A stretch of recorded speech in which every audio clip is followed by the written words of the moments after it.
Olá pessoal, meu nome é Alencar. Não, eu não errei de nome. Vinícius é o meu irmão, que acabou de apresentar sobre as peças do xadrez e seus movimentos.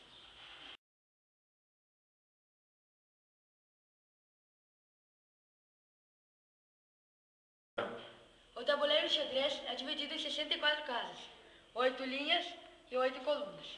1, 2, 3, 4, 5, 6, 7, 8.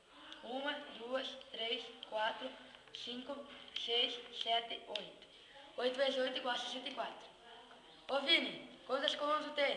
Eu acho que tem 8. Eu acho que você tem só uma, que tem 8 no tabuleiro. Ah, não vale.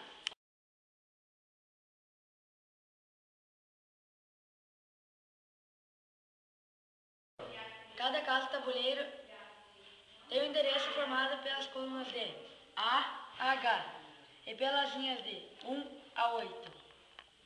A junção entre linhas e colunas vai nos dar o endereço de cada casa. Exemplo E3. Localiza-se a letra E das colunas e a linha 3.